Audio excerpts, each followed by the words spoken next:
Cinta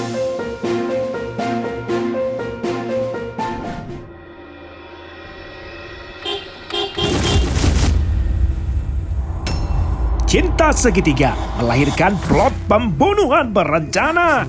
Keluar kamu.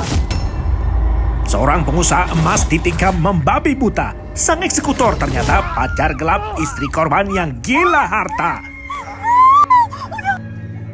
Sesaat lagi, inilah Rajapati.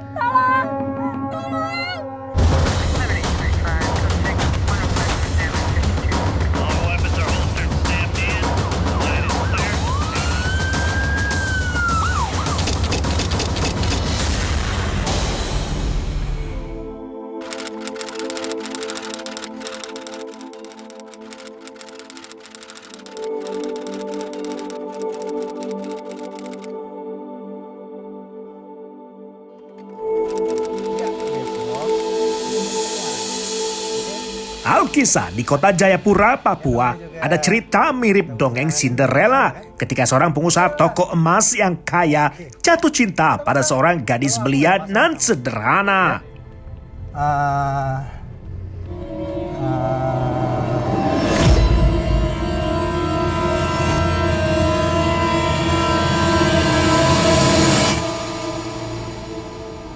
Bentar. Kamu ingat nggak soal cewek yang aku suka, yang aku ceritain sama kamu minggu lalu? Ntar aku telepon kamu lagi ya. Enggak, ini aku barusan papasan sama dia. Iya, aku mau putar balik dan aku mau ngejar dia. Aku mau kenalan sama dia. Ya? Udah, nanti aku telepon kamu balik ya. Sudah, aku telepon kamu balik. Ya, oke, yuk. Sebut saja pengusaha Farudin namanya, yang terpincut pada kecantikan paras gadis bernama Gita. Mereka berkenalan di tepi pantai kota Jayapura. Jatuh cinta pandangan pertama pun akhirnya sejoli berpacaran jua. Halo, Dek. Dek, kakak mau? Enggak lah, kakak udah terlalu baik sama aku. Masuk dulu deh, nanti kita ngobrol di dalam ya. Mau dong? Ya, ayo. Sejalan waktu berdua, kehidupan Gita perlahan berubah. Sejoli, Farudin dan Gita semakin sulit terpisahkan pula. Sebab Farudin memberikan segalanya, mulai dari perhatiannya, waktu juga harta. Hampir segala kebutuhan Gita dipenuhi oleh Farudin senantiasa. Adik, kamu kok kayaknya masih merasa canggung begitu sama kakak? Habis kakak terlalu baik sama aku. Aku nggak tahu lagi gimana caranya untuk terima kasih sama kakak. Kamu gak usah khawatir soal itu. Mulai sekarang, semua akan kakak urus. Oh ya, kamu mau apa? Mau perawatan? Mau sekolah? Mau shopping? Semua kebutuhan kamu, nanti kakak yang akan biayain. Makasih kak, kakak udah sayang banget sama aku. Padahal aku bukan siapa-siapa kakak.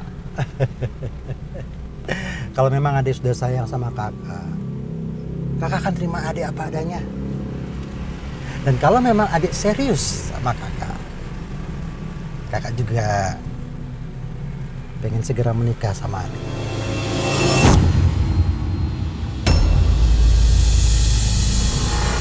Gimana?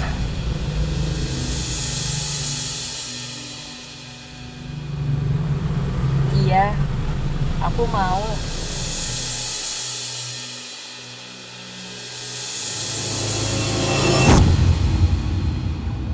Hingga tiba waktunya, sifat dermawan Farudin telah memuluskan jalan untuk meminang Gita. Walau usia Gita masih di bawah umur, tetapi orang tua Gita tidak lagi persoalkan umur. Terlebih karena hidup si duda kembang itu cukup makmur.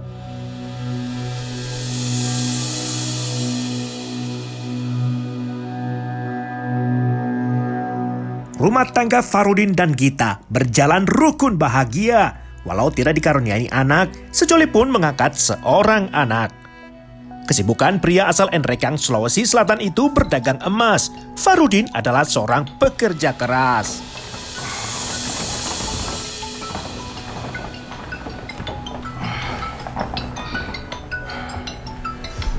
Kamu mau kemana? Kakak mau pergi kerja lah, Dek. Kakak kerja terus. Kapan sih kakaknya nggak kerjanya? Dek, kalau kakak nggak berangkat kerja, nanti kakak ngasih makan kamu bagaimana? Tapi kan aku masih kangen. Dek, kakak harus berangkat kerja. Soalnya hari ini kakak itu harus belanja emas buat toko. Tapi adik kan masih kangen. Nanti siang kita ketemu. Nanti kakak jemput. Kita makan di tempat favorit. Ya udah deh, kalau gitu. Yaudah, kakak berangkat dulu ya.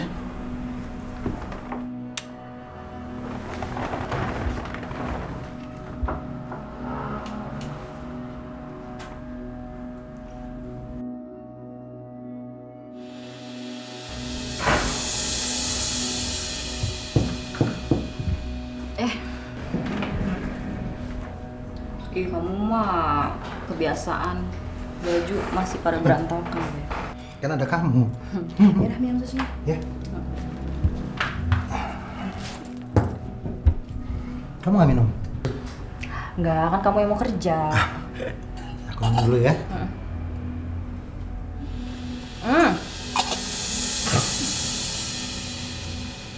Kenapa sih? Kamu ngetawain kakak? Iyalah, itu liatin. Kenapa sih?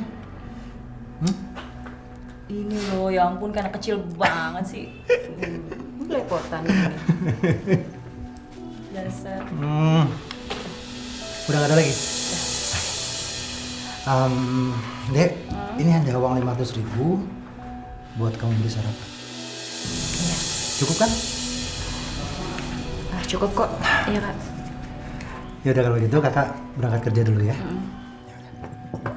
Farudin amat royal pada Gita. Seperti janjinya, ia membiayai sekolah Gita sampai-sampai operasi kecantikan wajah hingga membelikan mobil untuk Gita. Namun ketika Gita akhirnya mendapat kepercayaan mengelola harta suaminya, Gita malah mulai bermain mata.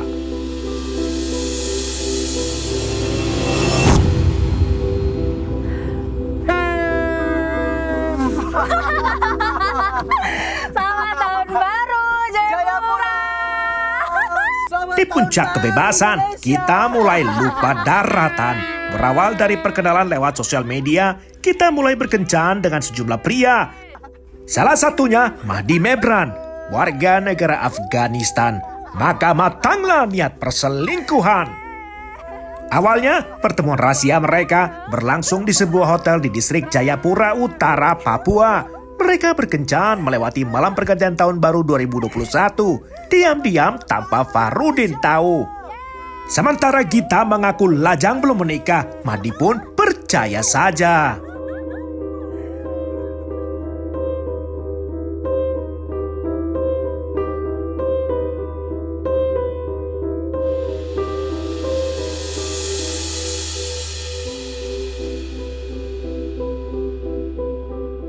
Tak butuh waktu lama, Mahdi berpacaran dengan Gita. Seperti awalnya Farudin mengurus Gita, kini Mahdi yang dipelihara oleh Gita. Segala biaya hidup Mahdi dipenuhi oleh Gita, termasuk menyewa rumah kos yang lebih dekat dengan rumahnya. Namun tidak menggunakan duit pribadi Gita, tetapi milik Farudin suaminya.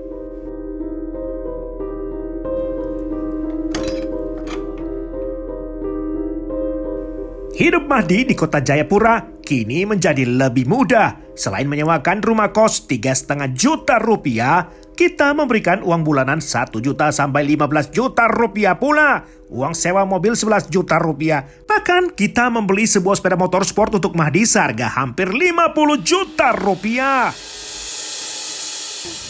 Bagus ya?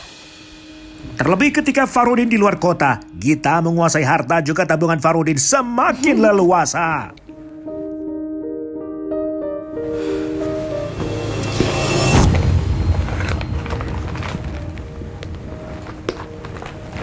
Ini ada uang 11 juta buat kamu sewa mobil. Dari mana uang sebanyak ini? Sebenarnya ada hal yang berat banget mau aku ceritain ke kamu. Gak apa-apa. Kamu ceritain aja apa yang kamu tutupi dari aku.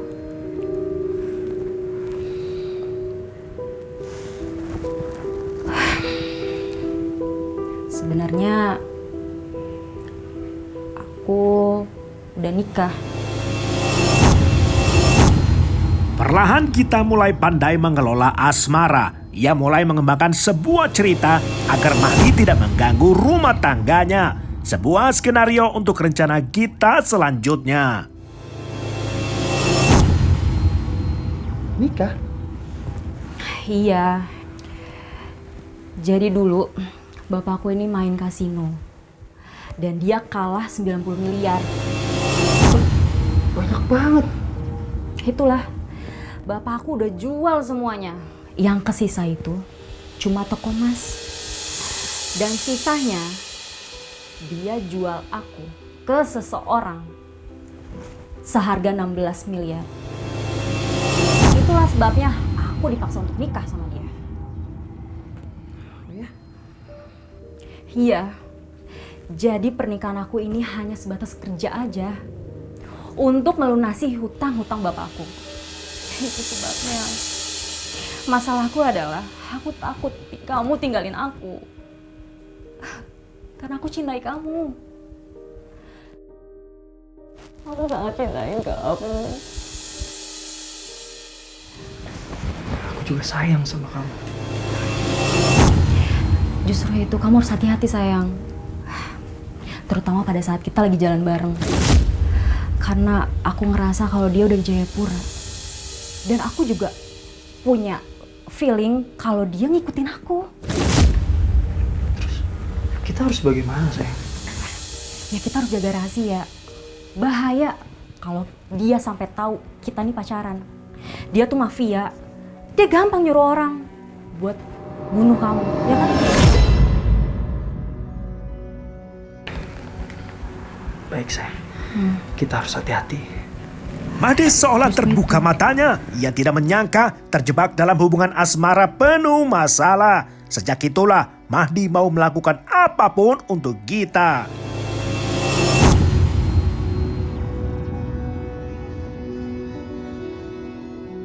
Celakanya, Farudin tak mendapat firasat atau curiga. Manakala Gita lanjut bersandiwara, Farudin diam-diam dijadikan target mangsa. Ketika Mahdi dimanfaatkan Gita karena mulai tergiur untuk menguasai harta.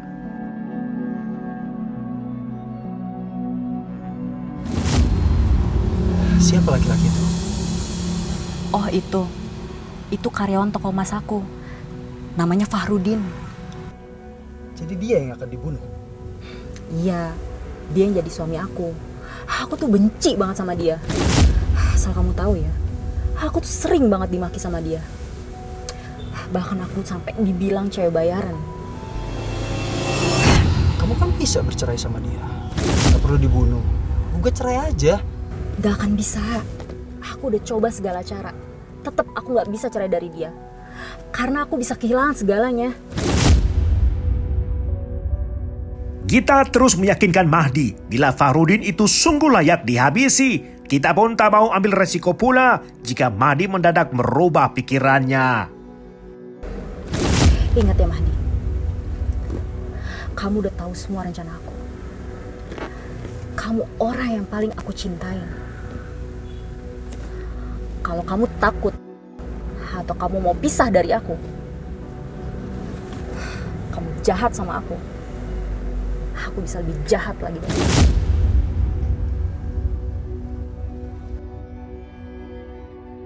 Walau dilihat banyak kejanggalan, namun Mahdi takut melanggar kesepakatan. Gita menabur ancaman sebab ia khawatir bila Mahdi bertemu Farudin untuk membongkar perselingkuhan.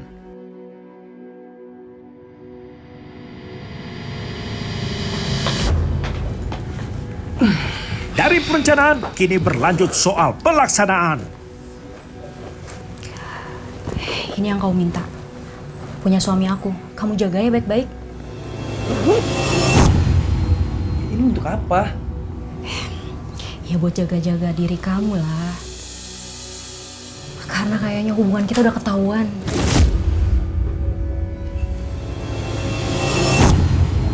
Tapi aku nggak biasa bawa pisau keluar. Iya, kamu kalau jalan sama aku harus bawa senjata ini. Karena kalau misalkan kamu nggak bawa senjata ini, bisa-bisa bahaya kan? Siapa tahu ada yang masuk ke kosan kamu nyelinap, terus bunuh kamu gimana? Kamu serius? Makanya kamu jaga ya. Nanti kalau misalkan aku minta, kamu bisa balik lagi ke aku.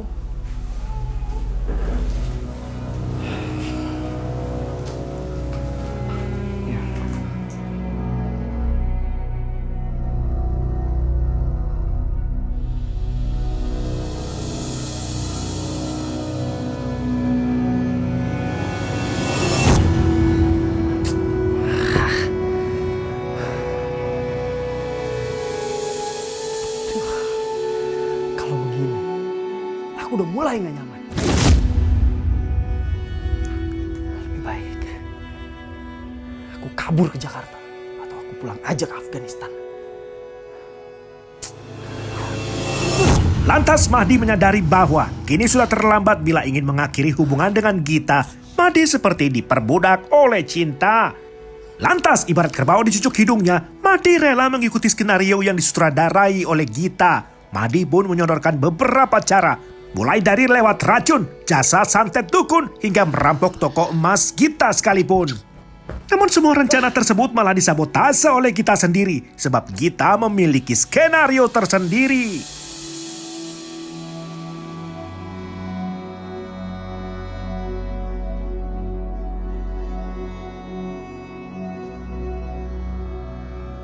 Senin petang 28 Juni 2021, Gita menemani Farudin berobat ke dokter untuk melakukan pemeriksaan mata. Sementara mobil mereka dibututi oleh Mahdi atas suruhan Gita. Lewat aplikasi, Gita dan Mahdi intens berkomunikasi. Gita terus memberikan instruksi pada Mahdi.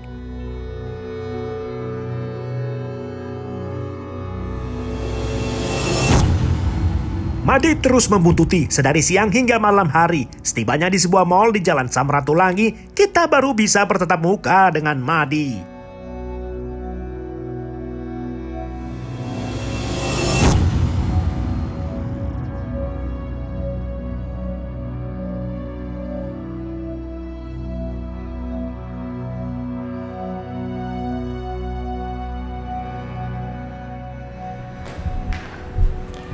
Kamu harus pintar ya. Iya. Kamu takut? Kamu tidak usah takut, ya. Dia di mana? Dia di atas, lagi beli kacamata. Tunggu ya. Nih, ini uang 1 juta buat kamu sewa mobil. Oke. Nih, kamu ngerti kan maksud aku? Udah, pokoknya kamu jangan takut ya. Oke. Udah ya, aku nggak bisa lama-lama. Kamu cari makan dulu sana. Ya. Dengan uang 1 juta rupiah, Gita memastikan Mahdi mau menjalankan rencana. Selama kurang lebih 4 jam, Mahdi terus memututi hingga datanglah kesempatan. Di Jalan Hanurata Hall Balai, tepatnya di kilometer 9 Hall Dekam.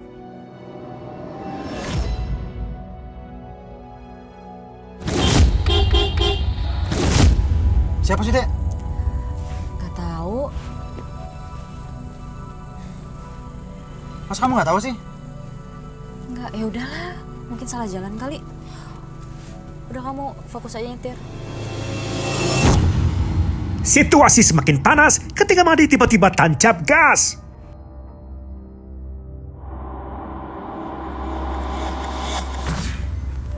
Ini siapa sih? Keluar kamu. Ajar banget orang ini. Keluar kamu. Heh, mau Anda apa? Saya aparat. Benar Anda aparat? Tunjukkan tanda pengenal Anda. Bicara kamu ya. Ngomong kosong. Anda bukan aparat.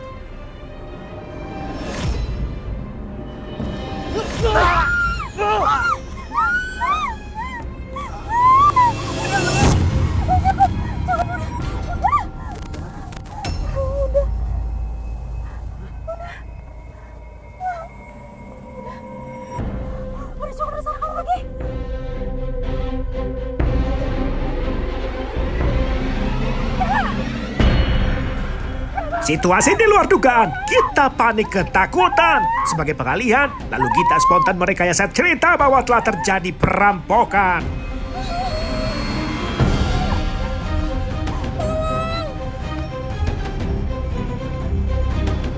Sekitar 15 menit kemudian, baru datanglah pertolongan. Gita berulang kali menyebut perampokan, selanjutnya dilarikan ke Rumah Sakit Ramela Koya Barat, Distrik Muratami oleh pihak kepolisian. Apakah konspirasi Gita dan pacar gelapnya akan terungkap kemudian?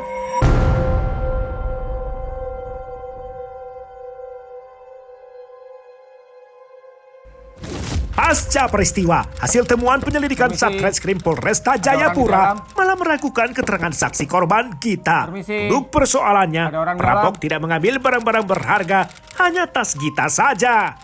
Sementara bila dilihat dari hasil visum korban, ditemukan sejumlah luka robek dan tusukan pada leher belakang, kepala, telinga, wajah, dan tangan korban. Perbuatan tangan pelaku sungguh kejam, sehingga polisi meragukan motif perampokan, tetapi lebih cenderung pada aksi pembunuhan. Keterangan tetangga, ibu kita pergi meninggalkan rumah dan... Kalau begitu kita beralih ke rencana yang kedua. Tapi aneh ya, kenapa tiba-tiba dia menghilang? Ya sudah, kita cari lagi. Siap, Dan. Mari.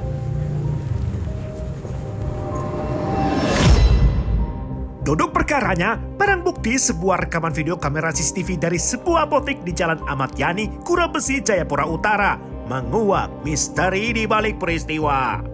Lantas timbul dugaan motif cinta segitiga melatar belakangi peristiwa.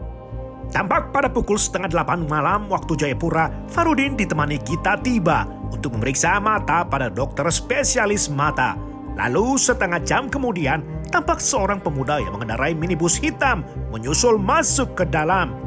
Belakangan, identitasnya diketahui bernama Mahdi Mehbran, warga negara Afghanistan. Ia ditangkap aparat di Bandara Sentani, lalu yang membuka mulut pada polisi soal peranan Gita mendalangi eksekusi.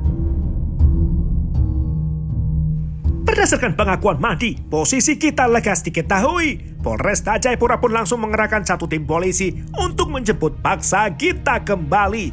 Saat ditemui polisi, Gita berlaga seperti orang depresi.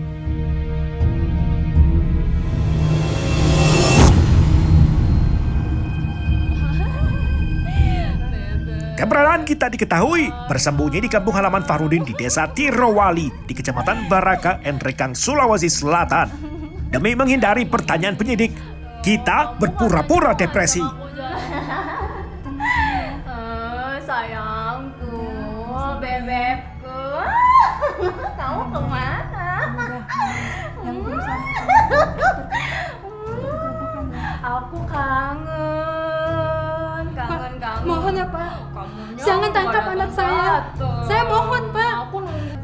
Semenjak anak saya kehilangan suaminya, anak saya depresi Pak.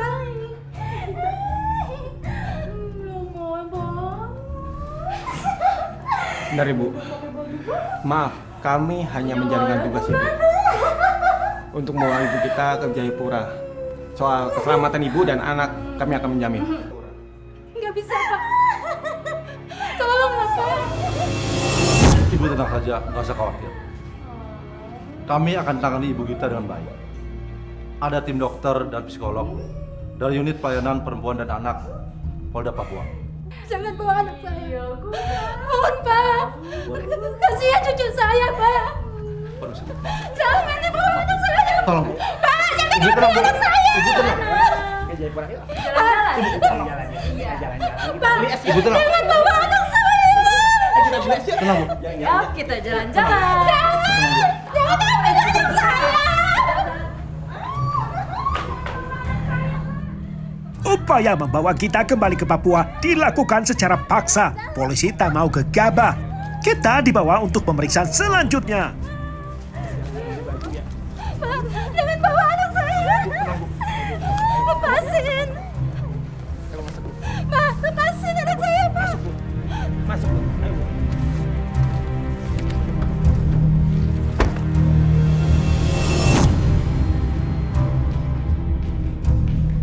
Setelah dinyatakan sehat sempurna, status Gita ditetapkan sebagai tersangka pembunuhan berencana terhadap Farudin suaminya. Seturut pula, Mahdi Mebran sebagai tersangka kedua dalam peranan membantu Gita.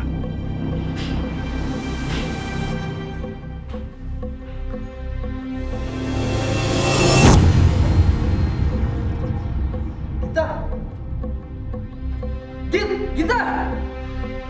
Gita! Gita, ini aku, Git! Gita! Gita! Git! Gita, ini aku, Gita! Gita!